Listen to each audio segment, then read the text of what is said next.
Buenos días, chicos. Continuamos con la clase de trigonometría acerca del tema razones trigonométricas de ángulos agudos. Recordemos de las razones vistas la clase anterior, tenemos que el seno de un ángulo se escribe como cateto opuesto sobre hipotenusa. ¿Sí? El coseno se escribe como el cateto adyacente sobre hipotenusa.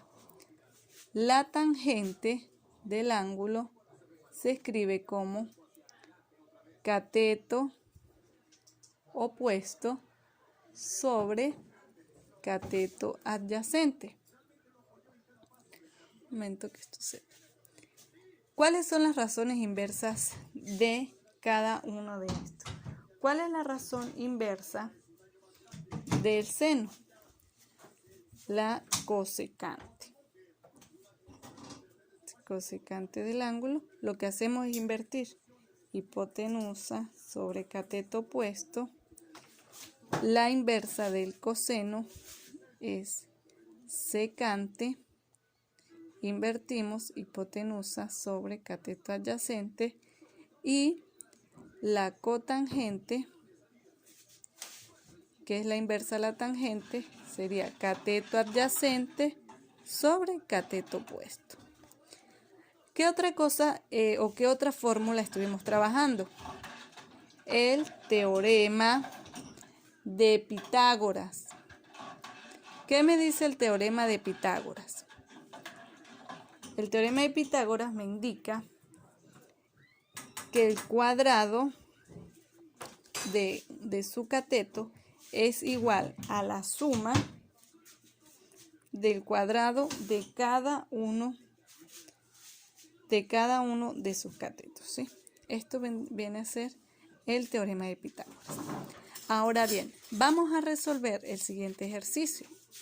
Dice, del siguiente triángulo, calcular a cosecante de θ menos cotangente de θ.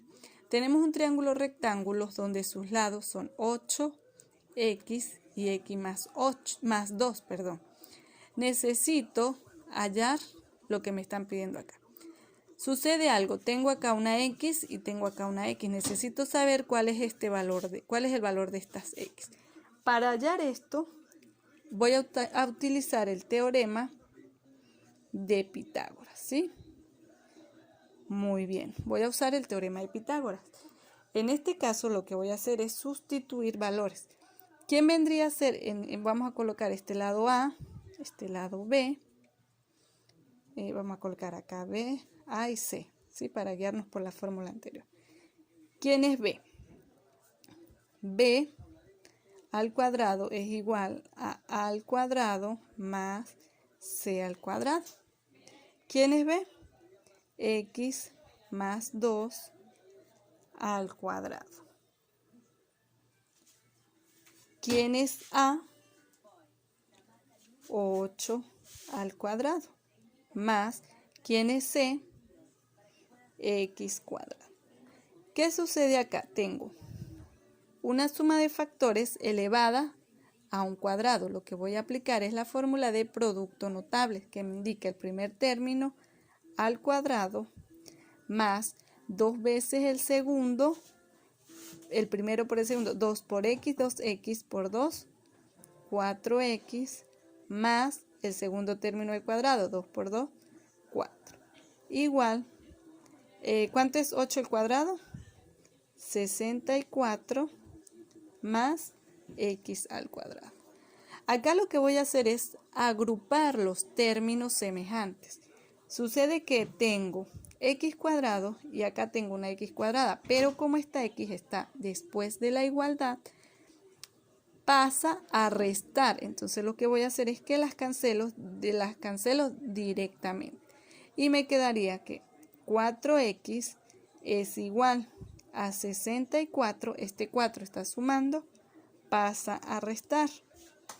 4x es igual a 64 menos 4, 60. Y despejo el valor de x. X es igual a 60 entre 4. ¿Cuánto es 60 entre 4? 15. quiere decir que x vale 15.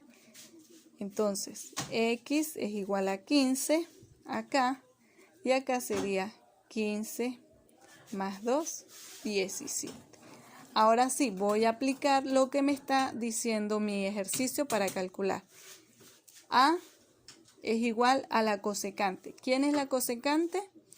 Lo inverso al seno. Si en este caso este es cateto opuesto, este es hipotenusa y este es cateto adyacente. La cosecante es hipotenusa. ¿Cuánto es el valor de mi hipotenusa? 17 entre cateto opuesto. ¿Cuál es el valor del cateto opuesto? 8. Menos, ¿cuál es el valor de la cotangente? Cotangente es cateto, si la tangente es cateto opuesto sobre cateto adyacente, la cotangente es lo inverso. Cateto adyacente es 15 sobre la hipotenusa. Sobre el cateto adyacente, sobre el cateto opuesto, que es 8. ¿Cuánto es esto? Tenemos mismo denominador, 17 menos 15 sobre 8. A es igual, 17 menos 15, 2 sobre 8. Esto lo simplifico, mitad de 2, 1, mitad de 8, 4. ¿Cuál es el valor de la cosecante de tita menos la cotangente de tita? 1/4. Entonces acá está el ejemplo bien especificado.